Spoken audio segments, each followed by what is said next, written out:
Di lapangan terbang antarabangsa Kuala Lumpur, kesibukan manusia yang jelas sekali bukan warga Malaysia begitu ketara, membuatkan sesiapa sahaja keliru sama ada mereka berada di Malaysia atau sebuah hub antarabangsa.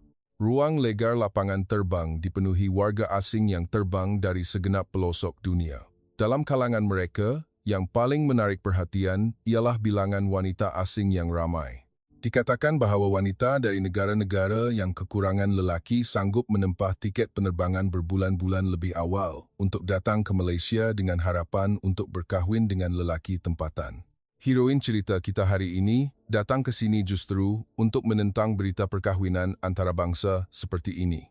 Tetapi selepas benar-benar tiba di Malaysia, pandangan wanita muda ini berubah 180 darjah. Daripada menentang keras perkahwinan dengan lelaki Malaysia, akhirnya dia sendiri menetap di negara ini. Mari kita dengar kisahnya. Selamat sejahtera, nama saya Katia Kolesko. Saya seorang pengurus bank berusia 30 tahun dari Minsk, Belarus. Orang sering mengatakan saya terlalu optimistik, tetapi mengatakan saya terlalu realistik juga tidak salah. Selepas ayah saya meninggal dunia 10 tahun lalu, saya mula menjaga ibu dan adik perempuan saya yang tidak begitu sihat. Saya memilih tanggung jawab berbanding impian, memilih kestabilan berbanding pengembaraan. Setiap keputusan dalam hidup saya adalah untuk keluarga. Dan kisah yang akan saya ceritakan kepada anda sekarang telah mengubah hidup saya sepenuhnya. Sila dengar hingga akhir. Musim sejuk di Minsk sentiasa terasa panjang. Pada suatu petang selepas waktu kerja di bank, saya memandang keluar tingkap, melihat salji turun perlahan-lahan. Skrin komputer, saya memaparkan permintaan panggilan video. Kakak, senyuman ceria Arina, adik saya, sentiasa membuatkan saya gembira. Tetapi hari ini, senyumannya kelihatan lebih ceria daripada biasa. Kakak, saya ada berita penting. Jerit Arina melalui skrin dengan penuh teruja. Saya menghirup kopi, tersenyum dan bertanya, berita apa yang membuatkan kamu begitu teruja? Dapat kenaikan pangkat? Arina di skrin terdiam seketika, kemudian menarik nafas dalam-dalam. Saya akan berkahwin. Aiman dah lamar saya, katanya lagi. Pada saat itu, cawan kopi di tangan saya terlepas dan jatuh. Saya cepat-cepat mengambil tisu untuk mengelap tumpahan sambil tidak mempercayai telinga saya sendiri. Apa? Kahwin? Kamu berdua baru kenal 8 bulan. Pandangan Arina kelihatan tekad. Kakak, saya tahu ia singkat. Tetapi Aiman adalah lelaki paling ikhlas dan paling lembut yang pernah saya temui. Keluarganya juga melayan saya seperti anak mereka sendiri. Fikiran saya menjadi buntu. Adik saya pergi ke Malaysia sebagai pelajar pertukaran selama 3 tahun. Apabila dia tamat pengajian dan memutuskan untuk bekerja serta menetap di sana, saya terpaksa merelakannya. Apabila saya mendengar dia mempunyai teman lelaki, saya hanya fikir ia sekadar cinta monyet. Tetapi sekarang dia mahu berkahwin. Ia terlalu cepat. Arina, bukankah ini terlalu terburu-buru? Sejauh mana kamu kenal dia, Malaysia dan budayanya sangat berbeza dengan kita. Raut wajah adik saya berubah. Kakak masih anggap saya budak-budak ke? Keluarga Aiman sangat baik. Mereka benar-benar menghormati saya, malah membantu mengajar saya bahasa Melayu. Dia lebih mengambil berat tentang keluarga berbanding lelaki Belarus. Dan lebih bertanggung jawab. Fikiran saya tiba-tiba teringat kepada kawan saya, Masha. Masha berkahwin dengan seorang lelaki Itali melalui laman web janji temu antarabangsa 2 tahun lalu. Pada mulanya, ia kelihatan seperti sebuah kisah dongeng. Melancong ke Eropah, kehidupan baru di negara kaya, impian yang indah.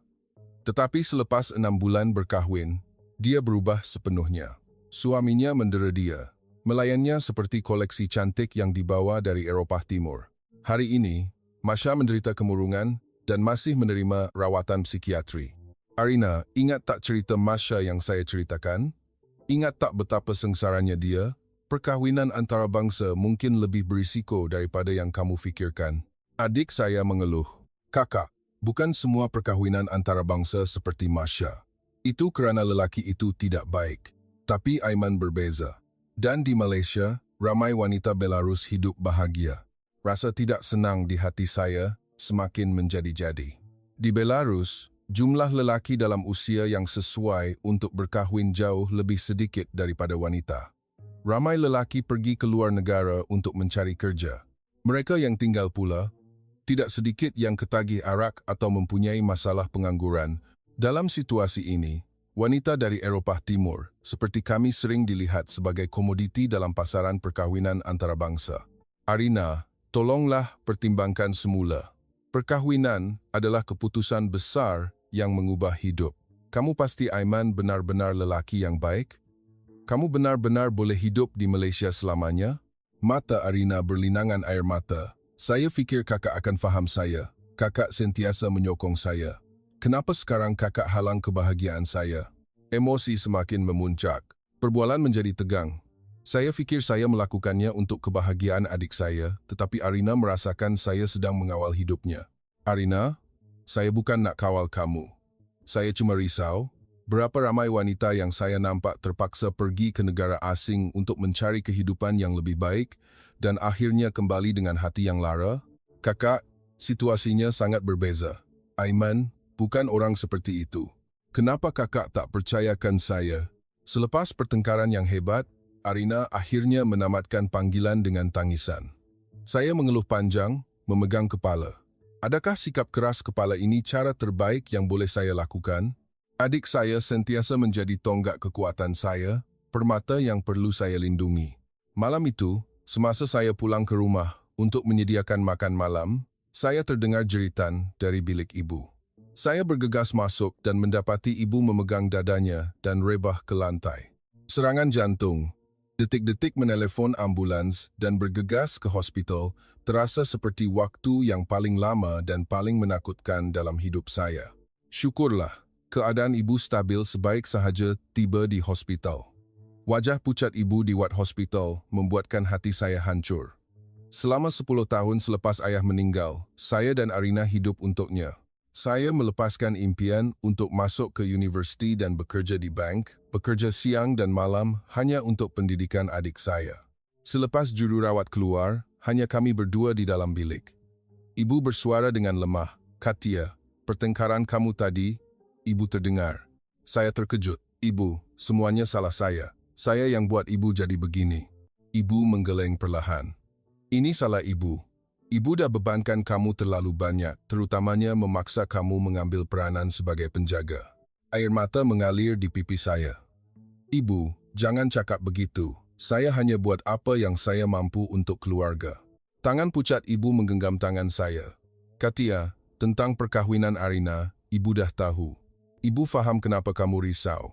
Tapi kadang-kadang, lebih baik kita pergi lihat dengan mata sendiri, buat keputusan sendiri. Saya merenung kata-kata ibu. Adakah kasih sayang dan kebimbangan saya terhadap adik telah menghalang kebahagiaannya? Menilai hanya dari cerita melalui telefon, Malaysia terlalu jauh bagi saya. Mungkin saya patut pergi dan lihat sendiri. Mata ibu bersinar. Baguslah, anakku. Kamu dah banyak berkorban untuk kami. Kali ini, untuk adik kamu dan untuk diri kamu sendiri. Cubalah alami sesuatu yang baru. Pergi dan lihat bagaimana keadaannya.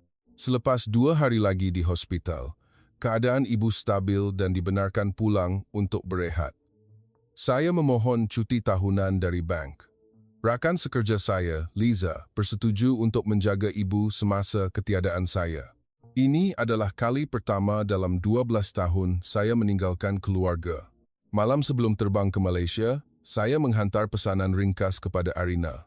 Sampai di KL nanti, kita bincang pasal perkahwinan.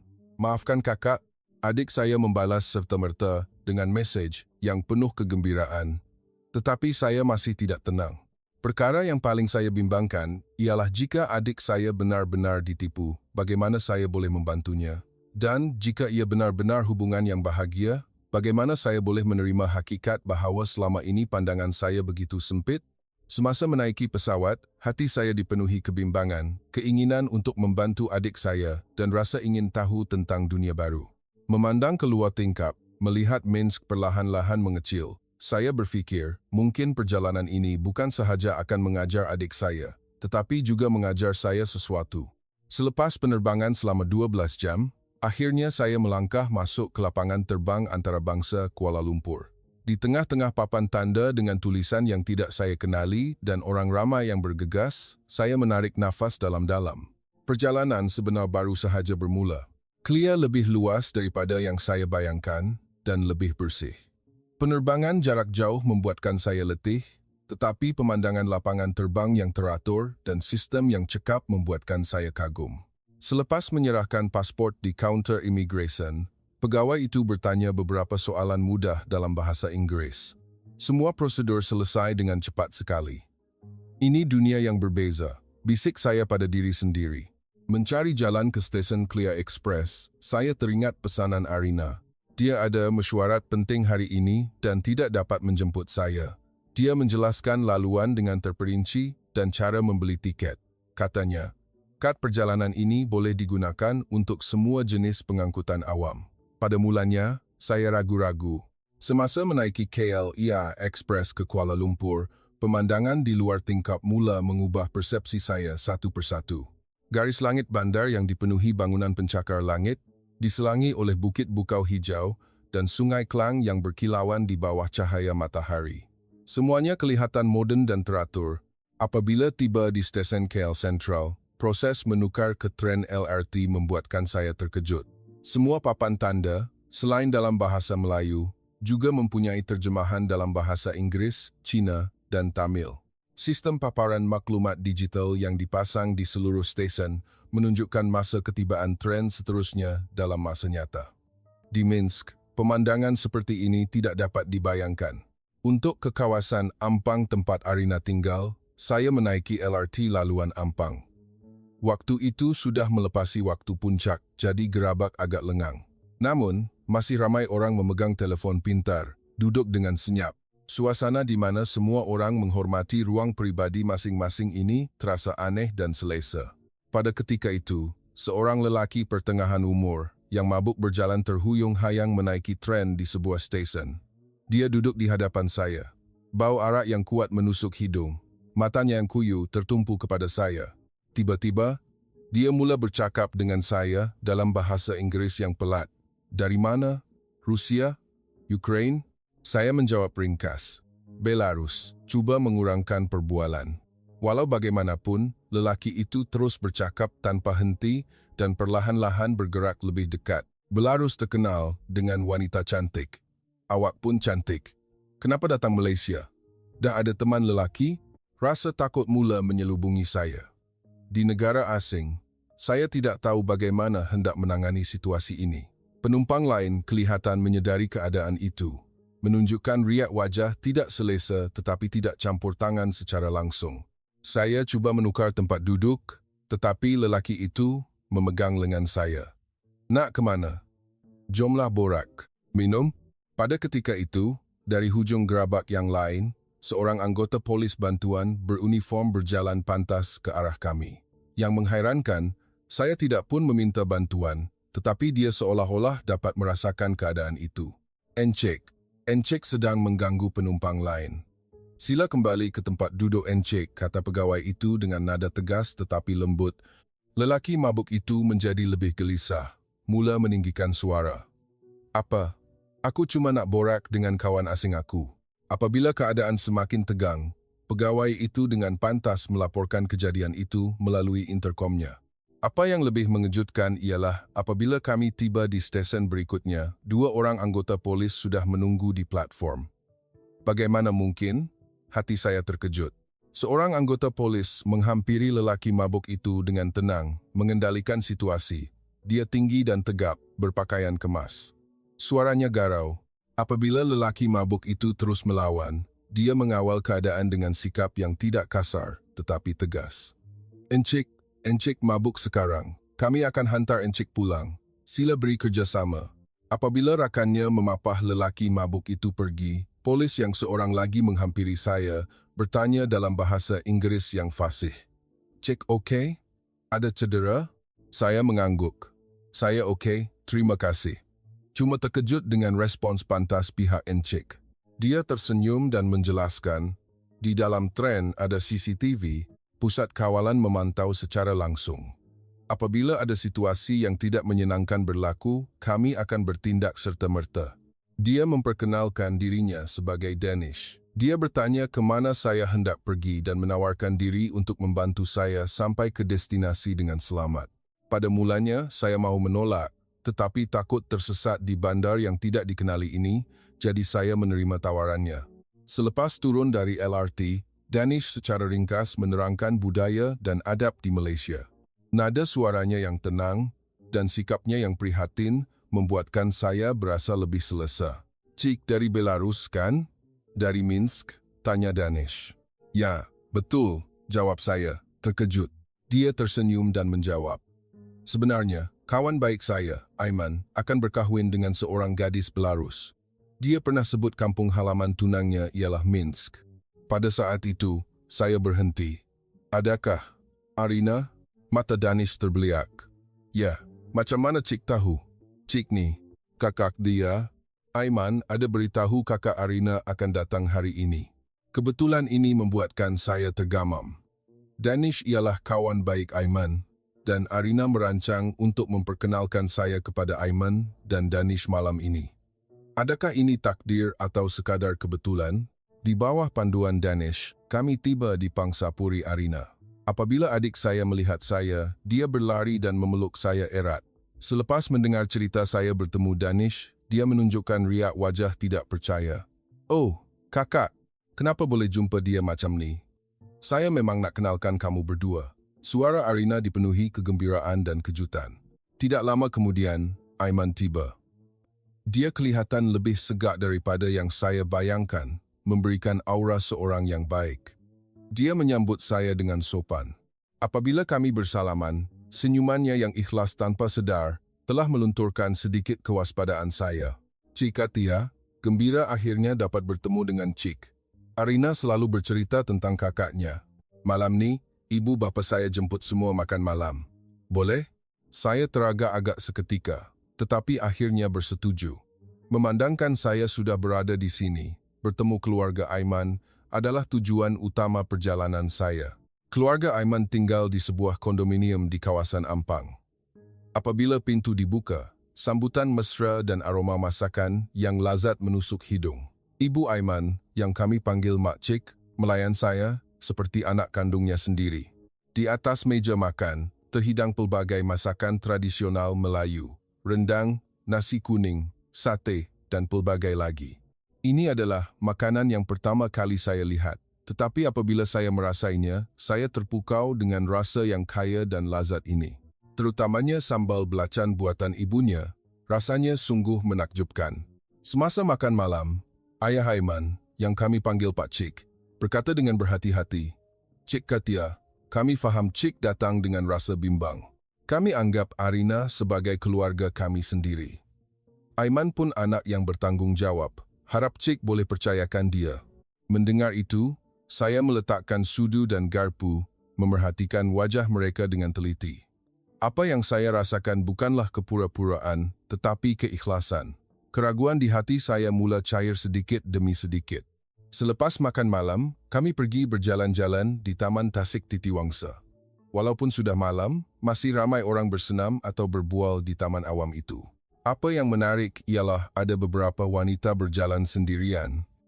Di Belarus, wanita keluar seorang diri pada waktu begini terlalu bahaya, kata saya. Aiman mengangguk. Malaysia tidaklah sempurna, tapi dari segi keselamatan, ia antara yang terbaik di dunia, terutamanya di Kuala Lumpur. Memandang pemandangan malam taman dengan latar belakang menara berkembar Petronas yang gemerlapan, saya semakin keliru. Tempat ini sangat berbeza daripada apa yang saya jangkakan. Pengangkutan awam yang cekap, jalan yang bersih, persekitaran yang selamat. Paling penting, Aiman dan keluarganya benar-benar menyayangi dan menghargai Arina. Tetapi di dalam hati, masih ada persoalan. Perlukah saya membiarkan adik saya tinggal di negara asing ini selamanya? Teringat akan ibu di Belarus, tanah air kami, dan semua kenangan bersama Arina, hati saya berasa sedikit resah. Dalam perjalanan pulang ke hotel, Danish menunggu saya selepas dia habis bertugas. Dia berjalan bersama saya, secara semula jadi seperti kawan lama. Cara percakapannya yang lancar membuatkan saya berasa selesa. Selain daripada tanggapan awal, adakah Malaysia seperti yang Cik fikirkan? Tanyanya. Saya menjawab dengan jujur. Jauh lebih baik daripada yang saya jangkakan. Tapi saya masih belum tenang sepenuhnya. Danish tersenyum penuh pemahaman. Sudah tentu. Ini melibatkan keluarga. Saya boleh bantu Cik terokai Kuala Lumpur dalam beberapa hari akan datang supaya Cik lebih faham tentang Malaysia. Apabila mengucapkan selamat tinggal di lobi hotel, saya mengimbas kembali pengalaman hari ini. Malaysia sangat berbeza daripada dunia yang saya kenali. Apakah hala tuju hidup saya dan Arina pada masa akan datang? Pada waktu itu, saya tidak dapat membayangkannya. Selepas seminggu di Malaysia, saya perlahan-lahan menyesuaikan diri dengan rentak kehidupan di sini. Tinggal di Pangsapuri Arina, saya memerhatikan kehidupan hariannya dengan teliti. Setiap pagi, adik saya pergi bekerja dengan penuh tenaga dan keyakinan. Mendengar dia berbual di telefon dengan rakan sekerja dalam bahasa Melayu, saya tidak dapat menahan rasa kagum. Adik perempuan yang pemalu dan pendiam yang saya kenali, seolah-olah telah hilang. Di sini, dia telah berubah menjadi orang yang baru. Kakak, hari ini Danish akan bawa kita melawat menara berkembar Petronas dan Batu Caves, kata Arina semasa sarapan. Dia dah hubungi semalam. Mendengar nama Danish, jantung saya berdegup sedikit kencang. Sejak kejadian di LRT, dia sering melawat kami, membawa kami melawat pelbagai tempat di Kuala Lumpur. Tutur katanya yang bijak dan sikapnya yang prihatin sentiasa membuatkan saya terkesan. Sebagai seorang anggota polis, dia mempunyai rasa tanggungjawab yang tinggi, tetapi pada masa yang sama, dia juga lembut dan kelakar. Tepat pada masa yang dijanjikan, Danish tiba. Saya sudah bersiap menunggunya. Hari ini adalah hari cutinya. Uniform yang kemas seperti biasa digantikan dengan pakaian kasual tetapi sesuai. Tanpa sedar, saya mendapati diri saya memerhatikannya dengan teliti. Hari ini, Anda akan mengalami sejarah dan kemodenan Malaysia, kata Danish sambil tersenyum. Di Batu Caves, tangga yang berwarna-warni menuju ke kuil di dalam gua batu kapur itu sungguh mengagumkan, kontras dengan pembangunan moden di sekelilingnya. Danish menerangkan sejarah kuil dan kisah-kisah di sebaliknya dengan terperinci. Kemudian, di menara berkembar Petronas, kami naik ke jambatan langit. Pemandangan dari atas sungguh menakjubkan. Penjelasannya bukan sahaja seperti pemandu pelancong, tetapi dipenuhi dengan cinta dan pemahaman terhadap sejarah negaranya.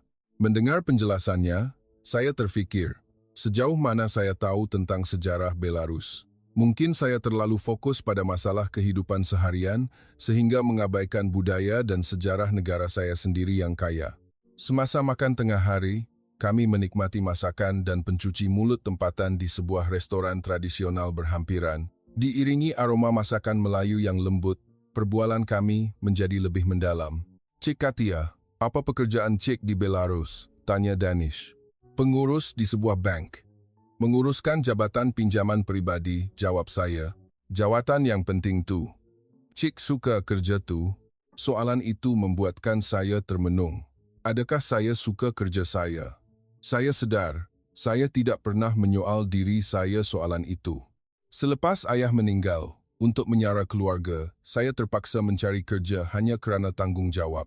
Tak boleh kata suka. Lebih kepada sesuatu yang perlu dilakukan, jawab saya dengan jujur. Pandangan Danish melembut. Jadi, apa yang pernah Cik impikan untuk lakukan? Saya mau jadi dokter.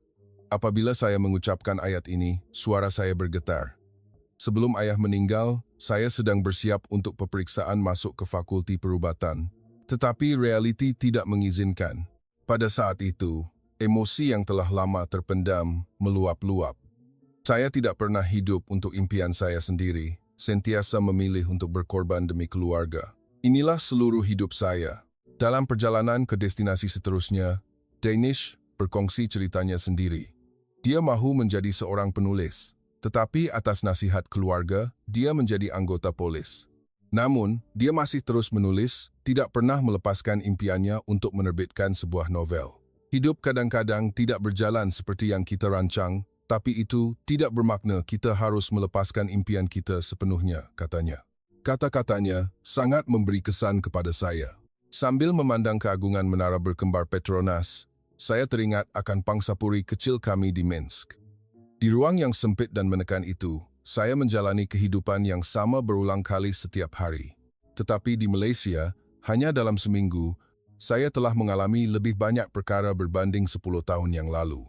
Pada waktu senja, kami pergi ke sebuah bar di atas bumbung bangunan untuk melihat pemandangan bandar di bawah cahaya matahari terbenam. Pemandangan itu sungguh menakjubkan. Apa itu? Saya bertanya, menunjuk ke arah sekumpulan belon yang dilepaskan dari sebuah acara di bawah. Itu mungkin untuk sebuah sambutan. Di sini, orang suka meraihkan. Kadang-kadang pasangan kekasih menulis nama mereka pada kunci cinta dan menguncinya di jambatan sebagai tanda cinta abadi, jelas Danish. Saya tanpa sedar menghulurkan tangan seolah-olah ingin menyentuhnya. Sekeping logam kecil itu menanggung cinta dan janji seseorang. Entah kenapa, ia membuatkan saya berasa sedikit cemburu. Dalam hidup saya, tidak pernah ada masa atau tenaga untuk mengejar cinta. Masalah kehidupan sentiasa diutamakan. Emosi adalah satu kemewahan. Apabila kembali ke Belarus, apa rancangan Cik? Soalan Danish mengganggu lamunan saya. Apabila kembali, saya mula berkata, tetapi tiba-tiba berhenti. Apabila kembali, tiada apa yang akan berbeza. Selain pergi ke bank, saya akan kembali ke hari-hari yang menyesakkan itu. Nampaknya tiada pilihan lain. Mungkin saya terpaksa terus hidup seperti itu.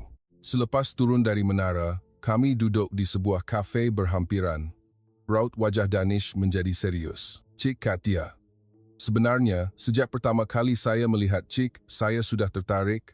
Pengakuan yang tidak dijangka ini membuatkan jantung saya berdegup kencang. Danish menyambung.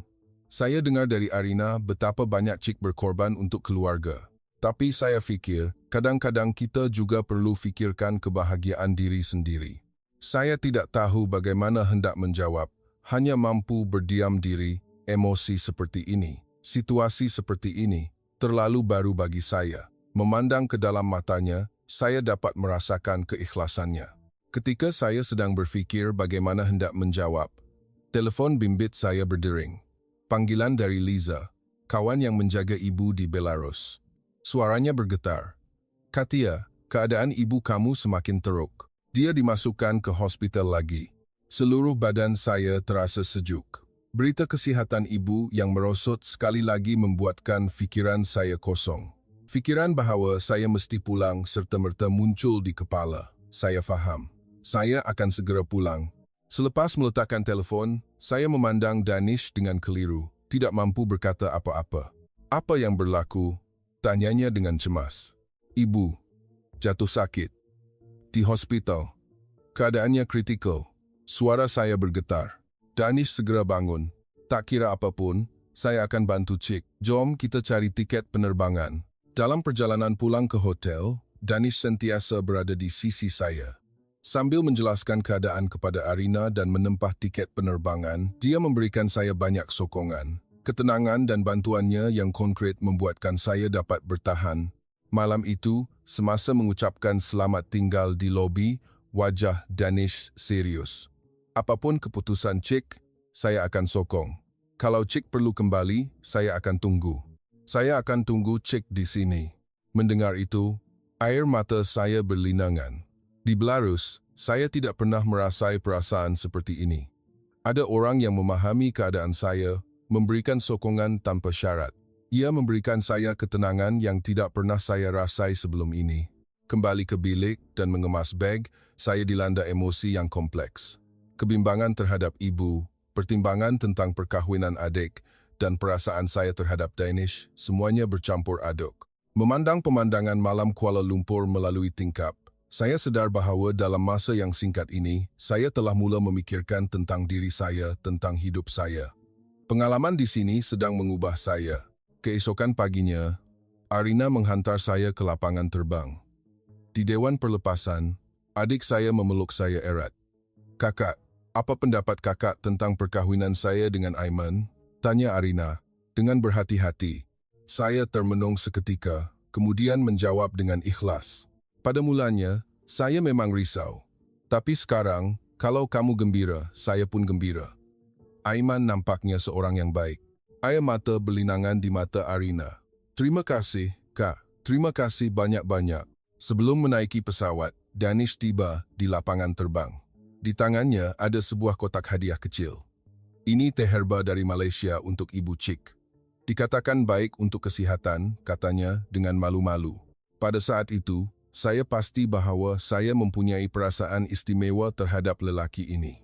Walaupun saya tidak tahu sama ada saya akan dapat kembali lagi, atau adakah ini ucapan selamat tinggal yang terakhir, tetapi satu perkara yang jelas, perjalanan singkat ke Malaysia ini telah mengubah hidup saya selamanya. Apabila pesawat berlepas, memandang keluar tingkap, saya melihat pemandangan Kuala Lumpur perlahan-lahan mengecil. Apa yang menanti saya adalah keputusan penting. Tanggungjawab menjaga ibu, menerima perkahwinan adik dan mungkin mengumpul keberanian untuk kebahagiaan saya sendiri. Perjalanan pulang ke Belarus, emosi saya lebih ringan berbanding semasa datang. Walaupun bimbang tentang kesihatan ibu, di lubuk hati saya, satu idea berani telah muncul. Mungkin saya boleh mempertimbangkan untuk berpindah dan menetap di Malaysia. Ide ini pada mulanya sangat samar, tetapi apabila pesawat semakin menghampiri Minsk, ia menjadi semakin jelas. Udara di Minsk lebih sejuk dan berat berbanding di Kuala Lumpur. Selepas mendarat, saya terus bergegas ke hospital. Melihat wajah pucat ibu di dalam bilik, hati saya pedih. Walaupun dia menggenggam tangan saya dan tersenyum lemah, saya dapat membaca keletihan yang lebih mendalam di matanya. "Katia, kamu dah balik." "Arina macam mana?" Suara ibu sangat perlahan. "Ibu, Arina sihat. Jangan risau." Saya menggenggam tangan ibu dengan erat. Selepas bercakap dengan doktor yang merawat, keadaan menjadi lebih jelas. Fungsi jantung ibu terus merosot. Dia memerlukan rawatan pakar yang lebih maju, yang terhad di Belarus. Itulah pendapat jujur doktor. Malam itu, saya duduk di kerusi di wad, memandang ibu yang sedang tidur. Saya mula berfikir. Perjalanan seminggu ke Malaysia berputar di kepala saya. Perbualan dengan Danish, kemesraan keluarga Aiman, dan semua kemungkinan yang saya lihat. Satu idea muncul. Mungkin ini adalah petunjuk takdir. Untuk rawatan ibu, dan untuk memulakan hidup baru saya sendiri, berpindah ke Malaysia. Keesokan paginya, keadaan ibu sedikit bertambah baik dan dia dibenarkan pulang. Selepas pulang ke rumah, saya mengumpul keberanian dan menjelaskan idea saya kepada ibu dengan berhati-hati. "Ibu, saya nak cakap dengan ibu tentang Malaysia." Saya duduk di sebelahnya. Malaysia sangat berbeza daripada yang saya bayangkan. Sistem perubatannya antara yang terbaik di dunia. Aiman, tunang Arina, juga seorang yang baik. Ibu mendengar dengan senyap. Saya menarik nafas dalam-dalam dan terus ke perkara utama. Memandangkan keadaan jantung ibu, saya rasa mendapatkan rawatan di Malaysia adalah pilihan yang lebih baik. Saya fikir, kita sekeluarga patut berpindah ke Malaysia. Mata ibu terbeliak kerana terkejut. "Katia, apa yang kamu cakap ni? Rumah kita, kerja kamu, semuanya di sini." Ini adalah reaksi yang saya jangkakan. Tetapi kali ini, saya lebih yakin. "Ibu, saya tahu. Tapi kadang-kadang kita perlukan perubahan.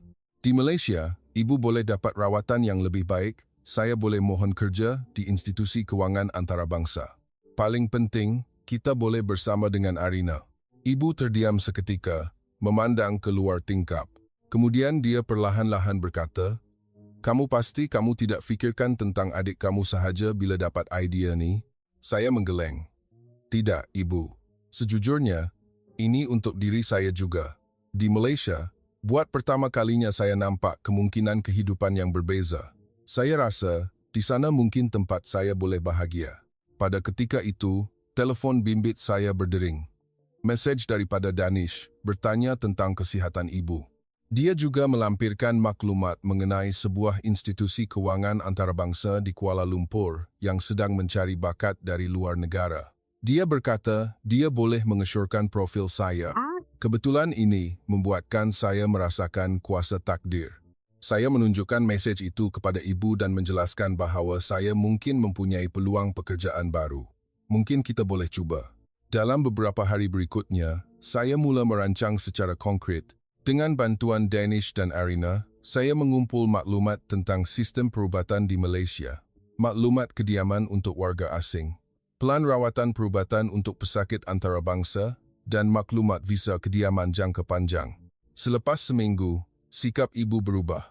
Dia perlahan-lahan mula berminat dengan maklumat yang saya kumpulkan. Hospital ini terkenal di peringkat dunia untuk rawatan penyakit jantung, bisik ibu sambil melihat brosur hospital, sambil menghirup teh herba yang saya bawa dari Malaysia. Saya dan ibu berbual sepanjang malam. Kebimbangan ibu bukan sahaja ketakutan meninggalkan persekitaran yang tidak dikenali, tetapi juga takut saya akan mengorbankan hidup saya sekali lagi untuk keluarga. Katia, ibu tak mahu kamu tinggalkan hidup kamu sekali lagi kerana ibu, katanya. Saya menjawab dari hati, kali ini berbeza, ibu. Ini bukan meninggalkan hidup saya, tetapi memilih hidup baru. Mungkin, orang yang penting bagi saya juga ada di sana. Sinar pemahaman terpancar di mata ibu. Polis tu, kan? Danish namanya? Muka saya merah, mengangguk mengesahkan. Ibu ketawa riang, sesuatu yang sudah lama tidak dilakukannya. Kalau begitu, cubalah, anakku.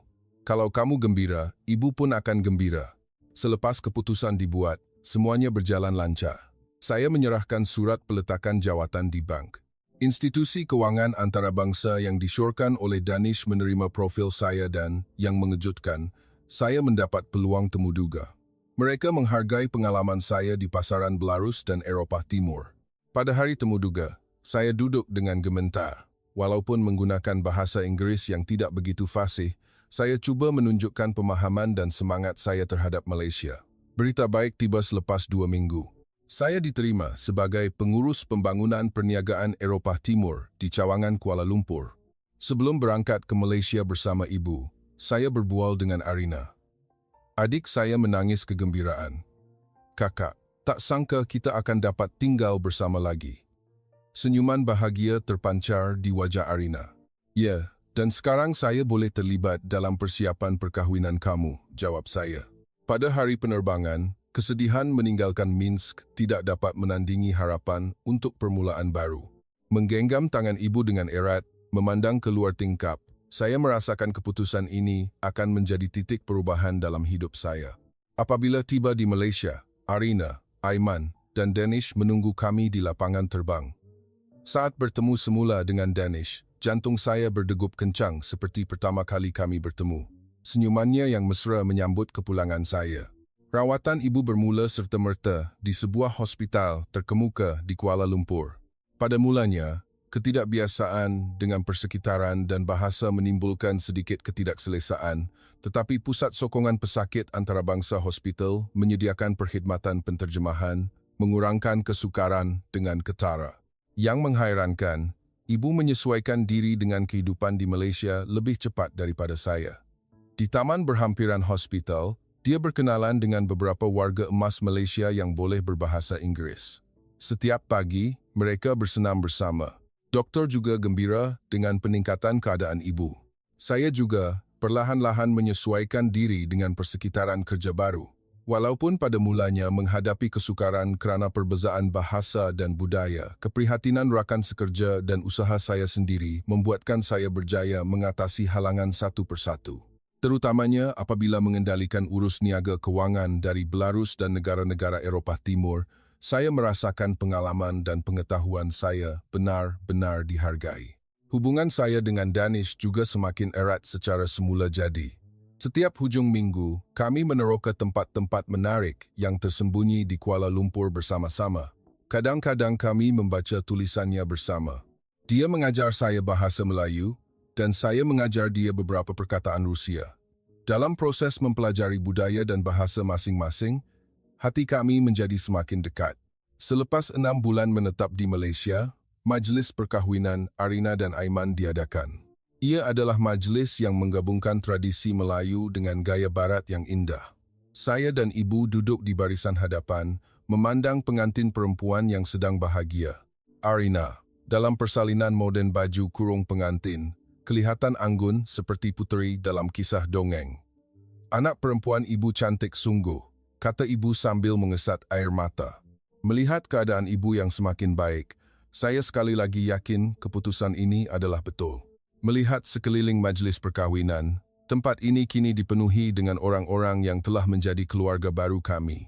Ibu bapa Aiman, rakan-rakan mereka, dan Danish. Beberapa bulan lalu, saya tidak pernah membayangkan semua ini. Semasa jamuan, Danish menghampiri saya dengan senyap. Dia menggenggam tangan saya dengan lembut, membawa saya ke taman. Di bawah langit malam, dia menghulurkan sebuah kotak kecil. Apabila dibuka, di dalamnya ada sebentuk cincin yang cantik. Ini bukan lamaran lagi, hanya satu janji. Saya mahu menghabiskan lebih banyak masa dengan awak, suara Danish lembut dan ikhlas. Saya terdiam kerana terharu. Di negara asing ini, saya menerima hadiah yang tidak dijangka, kesihatan ibu, kebahagiaan adik, dan cinta dalam hidup saya sendiri. Sambil memakai cincin itu, saya merasakan kebahagiaan sejati buat pertama kalinya. Memilih kebahagiaan sendiri boleh menjadi berkat untuk seluruh keluarga. Pengorbanan bukan lagi satu-satunya cara untuk menunjukkan kasih sayang. Keberanian untuk mencari kebahagiaan sendiri juga merupakan satu bentuk cinta. Menggenggam tangannya erat, saya yakin tanpa ragu, Malaysia bukan lagi negara asing. 6 bulan kemudian, pada suatu pagi ketika saya sedang bersiap untuk ke tempat kerja, saya menerima mesej daripada Danish. Malam ni lapang, ada perkara penting nak bincang. Mesej ringkas itu membuatkan jantung saya berdegup kencang. Hubungan saya dengan Danish telah berkembang dengan stabil sejak beberapa bulan lalu, tetapi dia tidak pernah mengajak saya berbincang secara rasmi seperti ini. Tentu, saya lapang. Ada apa? Balas saya dengan sedikit debaran di hati. Tiada apa yang serius. Cuma nak bincang tentang masa depan kita. Jumpa pukul 7 malam di restoran tepi sungai. Sepanjang hari, fikiran saya melayang. Rakan sekerja perasan keadaan saya dan bergurau, bertanya sama ada saya akan dilamar. Walaupun saya menafikannya sambil tersenyum, di dalam hati saya mengharapkan kemungkinan itu. Saya dan Danish sudah mengenali hampir setahun. Kebaikan, kebijaksanaan, dan semangatnya terhadap kehidupan telah memikat hati saya. Bersamanya, saya menemui rasa selamat dan kekitaan yang tidak pernah saya rasai sebelum ini. Lebih penting lagi, dia telah memberi saya semangat untuk mengejar impian saya sendiri. Saya telah mula menjadi sukarelawan di sebuah organisasi bukan untung berkaitan perubatan, menyambung semula impian perubatan yang terpaksa saya tinggalkan semasa muda. Saya dan Danish sering meneroka setiap sudut Kuala Lumpur bersama-sama, dari pasar malam yang sibuk hingga ke taman rekreasi yang tenang. Setiap perjalanan telah membuka perspektif baru tentang bandar ini. Lama-kelamaan, Malaysia bukan lagi negara asing, tetapi benar-benar menjadi rumah saya. Selepas pulang dari kerja untuk menukar pakaian, ibu segera dapat membaca emosi saya. Keadaannya kini jauh lebih baik berbanding semasa di Belarus. Pipinya kemerahan dan penuh bertenaga. Hari ini nampak teruja semacam, ibu tersenyum. Janji jumpa Danish. Saya mengangguk malu. Dia kata ada perkara penting nak bincang. Ibu boleh agak apa perkaranya? Ibu mengenyitkan mata. Ingat, apapun yang dia lakukan, dengar kata hati kamu. Mengenakan gaun yang dipilih khas, saya tiba di restoran tepat pada pukul 7 malam. Danish sudah menunggu di sana, memakai sut rasmi yang tidak pernah saya lihat sebelum ini, kelihatan lebih kacak daripada biasa. Di atas meja, ada setangkai mawar merah dan sebuah kotak baldu kecil. Melihat kotak itu, jantung saya hampir berhenti berdegup. Adakah ini benar-benar satu lamaran? Awak nampak cantik sangat. Danish berdiri dan menarik kerusi untuk saya. Terima kasih sebab datang. Makan malam berjalan lancar. Kami berbual tentang kerja, keluarga, dan filem yang baru ditonton. Tetapi saya dapat merasakan Danish agak gementar. Matanya sering mengerling ke arah kotak kecil itu. Selepas pencuci mulut dihidangkan, Danish menarik nafas dalam-dalam dan mengambil kotak itu. Katia, mengenali awak adalah perkara terbaik dalam hidup saya. Sepanjang tahun lalu, saya semakin yakin bahawa awaklah orang yang saya mahu habiskan sisa hidup saya bersama. Dia membuka kotak itu. Di dalamnya, ada sebentuk cincin berlian yang berkilauan.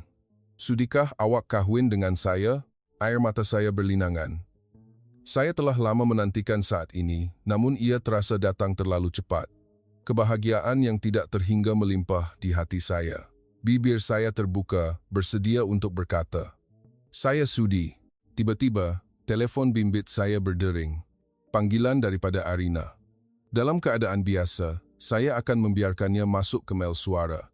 Tetapi gerak hati saya mengatakan panggilan ini penting. "Maaf, saya perlu jawab panggilan ni," kata saya kepada Danish dengan rasa bersalah. Dia faham dan mengangguk. "Kakak," suara Arina teresak-esak. Ibu pingsan, sekarang di hospital. Doktor kata keadaannya kritikal." Rasa sejuk menjalar ke tulang belakang saya serta-merta. Saya cepat-cepat meletakkan telefon. Saya memandang Danish dengan keliru, tidak mampu berkata apa-apa. "Apa yang berlaku?" tanyanya dengan cemas. "Ibu pingsan di hospital. Keadaannya kritikal." Suara saya bergetar. Danish segera bangun, menyimpan cincin itu kembali ke dalam poketnya. "Kita ke hospital sekarang." "Jangan risau, jawapan awak boleh tunggu." Dalam perjalanan ke hospital, Danish menggenggam tangan saya erat, memberikan kekuatan secara senyap. Tetapi fikiran saya buntu, dipenuhi kebimbangan dan rasa bersalah. Pemeriksaan kesihatan ibu sebelum ini semuanya normal. Kenapa keadaannya merosot secara tiba-tiba? Adakah saya terlalu mementingkan diri dan mengabaikan kesihatannya? Lampu di koridor hospital terang dan dingin. Arina dan Aiman sudah berada di sana. Wajah mereka membuatkan hati saya jatuh. Doktor kata kegagalan jantung. Arina teresak-esak. Mereka sedang cuba menyelamatkannya. Beberapa jam seterusnya terasa seperti mimpi ngeri. Kami duduk dengan cemas di bilik menunggu. Danish sentiasa berada di sisi saya, tetapi pikiran saya melayang jauh. Jika saya kehilangan ibu, bagaimana saya akan menghadapinya? Bukankah tujuan saya membawanya ke Malaysia adalah untuk memberinya kehidupan yang lebih baik? Akhirnya, doktor keluar dengan wajah yang serius. Kami berjaya menstabilkan keadaannya buat sementara waktu. Tetapi Ibu Cik memerlukan pembedahan penggantian injap jantung. Memandangkan usia dan keadaan fizikalnya, risikonya tinggi. "Berapa peratus kadar kejayaan?" tanya saya dengan suara bergetar. "Kira-kira 60%, jawab doktor dengan jujur. "Tetapi jika tidak dibedah, keadaannya akan terus merosot." Memandang ibu yang terbaring di katil unit rawatan rapi dengan pelbagai wayar berselirat di tubuhnya, saya merasakan dunia seakan-akan berpusing. Keputusan ini terlalu besar, melibatkan hidup dan mati. "Saya perlukan masa untuk berfikir," kata saya kepada doktor. Kemudian, saya berpaling kepada Danish. "Maafkan saya, tentang malam tadi." Dia memotong, "Jangan fikirkan tentang itu. Sekarang yang paling penting ialah ibu awak. Saya akan sentiasa menyokong awak, apapun keputusan awak." Dalam perjalanan pulang, Danish menawarkan untuk menemani saya, tetapi saya menolak. Saya perlu bersendirian untuk berfikir. Berbaring di atas katil, saya tidak dapat tidur. Risiko pembedahan sangat tinggi, tetapi jika tidak dilakukan, tiada pilihan lain. Dan kos rawatan juga menjadi masalah. Walaupun kerja saya mempunyai insurans, kos pembedahan yang tinggi melebihi had yang dilindungi. Apa yang lebih menyakitkan saya ialah persoalan di lubuk hati. Adakah membawa ibu ke Malaysia satu kesilapan? Jika dia masih di Belarus, adakah dia akan lebih selamat? Adakah keputusan saya yang mementingkan diri telah menyakitinya? Selepas semalaman tidak tidur, saya pergi ke hospital awal pagi untuk berjumpa ibu. Dia sudah sedar. Walaupun lemah, dia masih waras. "Katia," katanya perlahan, "jangan risau. Ibu dah bercakap dengan doktor. Ibu nak buat pembedahan." Saya menggenggam tangannya. "Ibu, risikonya terlalu tinggi. Mungkin kita patut pertimbangkan pilihan lain atau balik ke Belarus." Ibu menggeleng dengan tegas. "Setiap hari di sini adalah hari paling bahagia dalam hidup ibu. Melihat kamu dan Arina menemui cinta, ibu tak mau apa-apa lagi." Air mata mengalir di pipi saya. "Tidak, Ibu. Ibu akan selamat. Saya akan cari jalan untuk bayar kos pembedahan. Saya tak akan berputus asa." Selepas keluar dari wad, saya segera menghubungi bank untuk memohon pinjaman. Tetapi kerana saya baru bekerja di Malaysia, had kelulusan tidak mencukupi. Saya terfikir untuk menjual rumah di Belarus, tetapi itu memerlukan masa, sedangkan keadaan ibu tidak boleh menunggu. Ketika saya sedang berputus asa, Danish datang ke hospital dengan berita yang tidak dijangka. Saya dah bercakap dengan Aiman. Dia kata kita dah jumpa jalan penyelesaian. Ingat tak saya pernah cerita tentang kawan saya yang merupakan pakar bedah jantung? Dia bersetuju untuk melakukan pembedahan dan mengurangkan kos dengan banyak. Selain itu, ayah Aiman adalah ahli lembaga pengarah hospital ini Dia akan mendapatkan dana khas untuk membantu. Saya memandangnya dengan terkejut. Bagaimana ini mungkin? Di Malaysia, kami sangat mementingkan keluarga, Cik Katia, kata Danish dengan lembut. Awak, Arina, dan ibu awak adalah sebahagian daripada keluarga kami. Kami tidak akan biarkan awak hadapi semua ini seorang diri. Pada saat itu, saya memeluk Danish, menangis tersesak-esak. Kasih sayang dan sokongan tanpa syarat seperti ini adalah sesuatu yang tidak pernah saya jangkakan. Hari pembedahan ditetapkan seminggu kemudian. Dalam tempo ini, saya tinggal di hospital untuk menemani ibu. Danish datang setiap hari, membawa makanan, buku, dan sokongan yang tidak berkesudahan. Arina dan Aiman bergilir-gilir menjaga, memastikan ibu tidak pernah keseorangan. Malam sebelum pembedahan, selepas semua orang pulang, ibu menggenggam tangan saya. Matanya bersinar dengan kearifan. Katia, tak kira apapun hasilnya esok, ibu nak kamu tahu, datang ke Malaysia adalah keputusan terbaik yang pernah ibu buat. Melihat kamu dan Arina menemui cinta, ibu tak mahu apa-apa lagi. Dia berhenti sejenak. Danish dah lamar kamu, kan? Mata saya terbeliak. Macam mana ibu tahu? Ibu tersenyum. Ibu tetaplah seorang ibu. Ibu tahu semuanya. Kamu dah terima? Saya berbisik perlahan. Belum. Terimalah, kata ibu dengan yakin. Dia lelaki yang baik. Dia akan buat kamu bahagia. Kamu berhak untuk mempunyai kehidupan dan kebahagiaan kamu sendiri. Keesokan harinya, pembedahan berlangsung selama 6 jam. Ia adalah penantian yang paling lama dalam hidup saya. Danish sentiasa di sisi saya, menggenggam tangan saya, memberikan kekuatan tanpa kata. Akhirnya, doktor keluar dari bilik bedah. Letih, tetapi dengan senyuman, pembedahan berjaya. Ibu Anda seorang pejuang sejati. Dia akan pulih.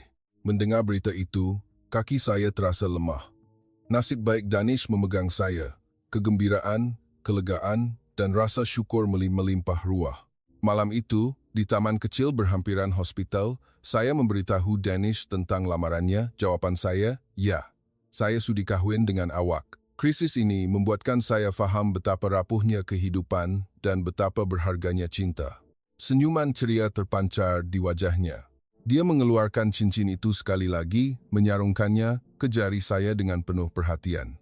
Saya janji akan buat apa sahaja untuk buat awak bahagia, katanya. Kita akan hadapi semua cabaran dalam hidup ini bersama-sama. Di bawah langit malam, kami mengikat janji untuk hidup bersama selamanya. Pada saat ini, saya akhirnya faham. Rumah yang sebenar bukanlah hanya sebuah tempat, tetapi perasaan kekitaan, perasaan disayangi dan diterima. Dari Minsk ke Kuala Lumpur, dari keraguan kepada penerimaan, dari tanggung jawab kepada cinta, perjalanan saya dipenuhi liku-liku yang tidak dijangka. Tetapi setiap langkah telah membawa saya ke arah yang lebih baik, kehidupan yang lebih baik, di bawah sinaran mentari Malaysia, di bawah naungan orang yang saya sayangi, saya akhirnya faham. Kadang-kadang, pengembaraan terbesar adalah mengejar kebahagiaan sendiri, dan keberanian terbesar adalah membenarkan diri kita untuk disayangi. Selepas kemeriahan, majlis perkahwinan berlalu, kehidupan baru kami perlahan-lahan menjadi rutin. Saya dan Danish membeli sebuah pangsapuri kecil di tepi sungai, tidak jauh dari rumah ibu dan Arina. Pangsapuri itu tidak besar, tetapi mempunyai balkoni dengan pemandangan bandar. Pada waktu petang, kami boleh menikmati pemandangan malam Kuala Lumpur yang gemerlapan.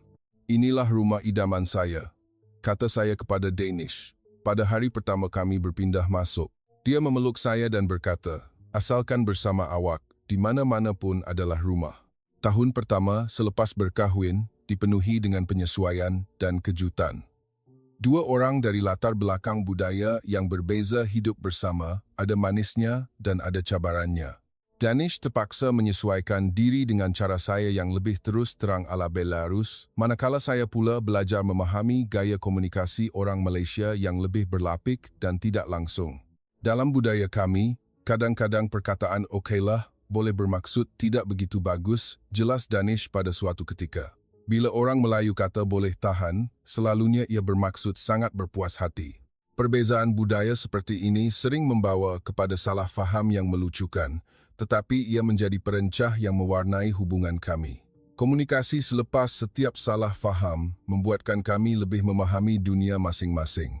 3 bulan selepas berkahwin, saya mendapat peluang untuk menukar kerjaya. Sebuah universiti tempatan telah membuka program perubatan rentas budaya khas untuk mereka yang berminat dalam perkhidmatan perubatan tetapi tidak mempunyai latar belakang perubatan formal. Program 2 tahun ini akan melayakkan saya menjadi penterjemah perubatan dan penyelaras budaya bertauliah untuk membantu pesakit asing mendapatkan rawatan di negara ini. Awak patut mohon, Danish memberi galakan tanpa teragak-agak.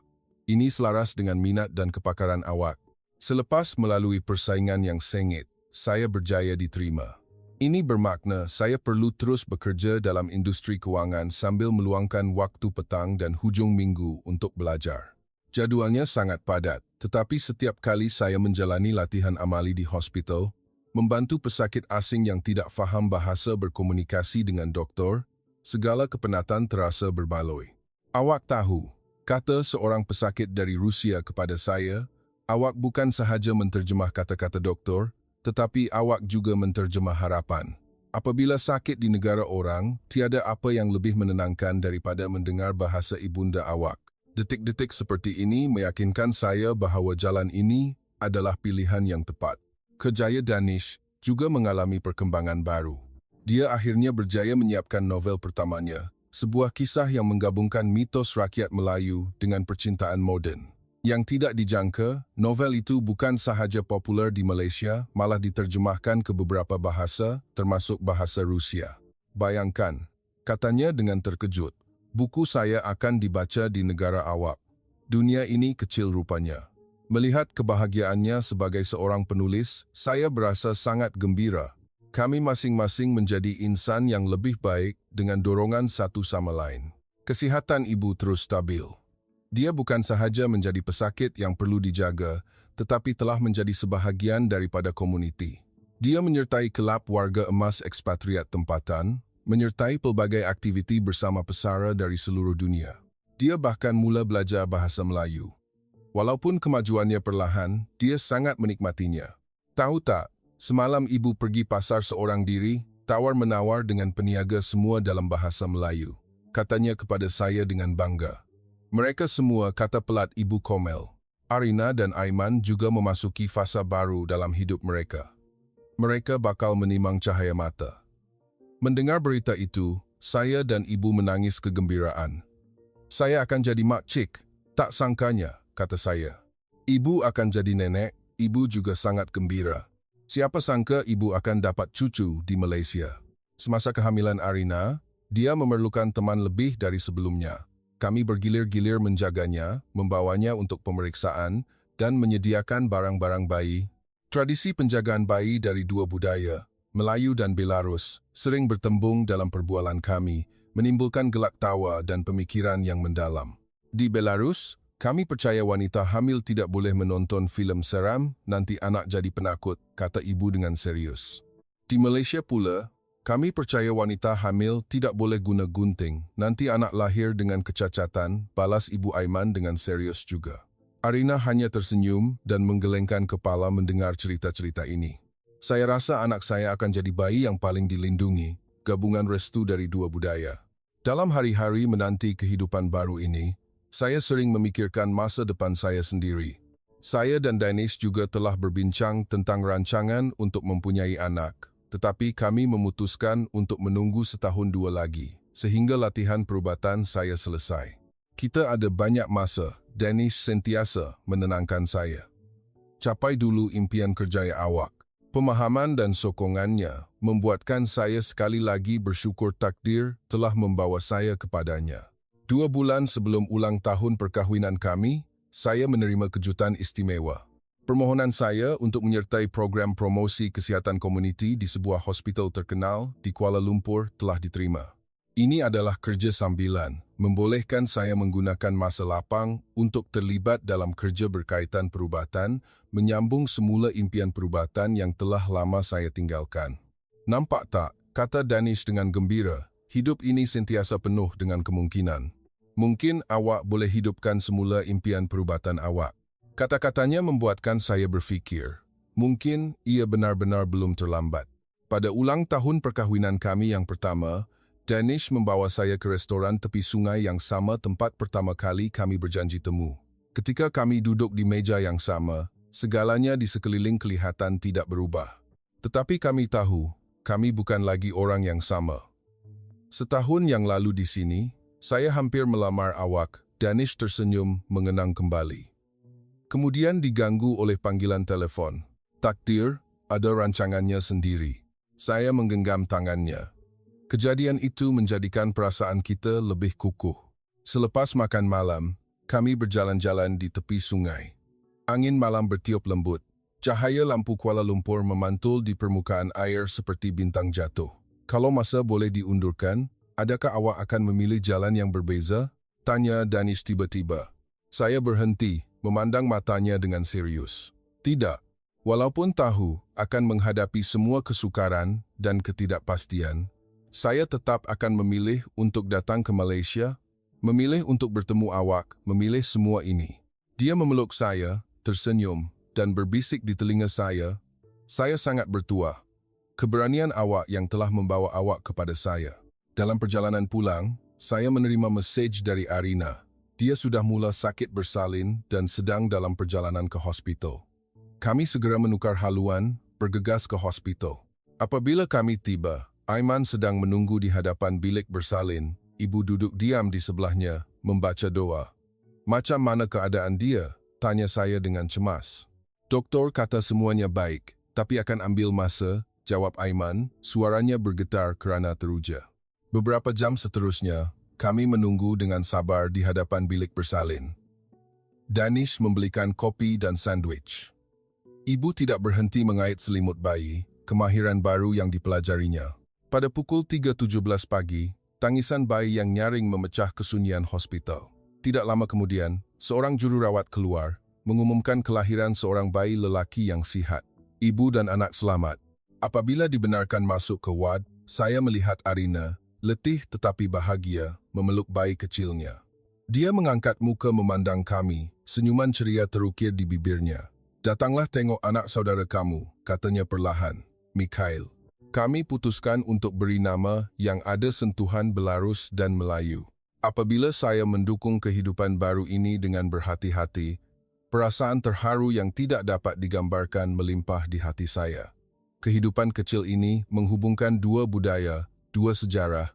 Ia adalah permulaan baru bagi keluarga kami. Selamat datang ke dunia, Mikhail, bisik saya. Kamu ada keluarga istimewa yang merentasi separuh dunia, tetapi disatukan oleh cinta. Pada saat itu, berdiri di sebuah hospital di Kuala Lumpur, mendukung seorang bayi berdarah campur Belarus Melayu, saya merasakan satu kesempurnaan yang mendalam. Hidup kadang-kadang tidak berjalan seperti yang kita rancang, tetapi selalunya ia memberikan kejutan yang lebih baik. Apabila kami tiba di rumah pada waktu subuh, cahaya matahari pagi mula menerangi ruang tamu. Saya dan Danish duduk bersandar di sofa, menikmati saat yang tenang, tengah fikir apa. Tanyanya, melihat saya termenung. Saya tengah fikirkan keajaiban hidup, jawab saya. Saya datang ke Malaysia untuk pujuk Arina supaya jangan kahwin dengan lelaki Melayu. Sekarang, saya sendiri kahwin dengan lelaki Melayu. Seluruh keluarga saya ada di sini dan saya ada anak saudara yang lahir di Malaysia. Danish ketawa. Kadang-kadang kita fikir kita yang membuat keputusan, tapi sebenarnya, keputusan itulah yang membentuk kita. Dia betul. Beberapa tahun lalu, saya datang ke Malaysia untuk menghalang perkahwinan adik saya. Hari ini, saya bukan sahaja menemui cinta sejati, tetapi juga membina identiti dan misi baru di tanah ini. Dari keraguan kepada pemahaman, dari ketakutan kepada keberanian, dari tanggung jawab kepada cinta. Jiwa saya telah melalui perjalanan yang lebih jauh daripada geografi. Terima kasih. Saya menyandarkan kepala di bahunya. Terima kasih untuk apa? Tanyanya hairan. Terima kasih sebab tunjukkan saya kemungkinan cinta. Terima kasih sebab sokong saya kejar impian. Terima kasih sebab bantu saya definisikan semula makna rumah. Dia mencium dahi saya dengan lembut. Ia satu penghormatan bagi saya. Di luar tingkap, langit Kuala Lumpur perlahan-lahan menjadi cerah. Hari baru akan bermula di bandar yang dahulunya asing, tetapi kini dipenuhi dengan cinta dan harapan. Saya, Danish dan keluarga kami akan terus menulis kisah kami. Kisah cinta yang merentasi budaya. Kisah keberanian dan pertumbuhan. Kisah tentang menemui rumah yang sebenar.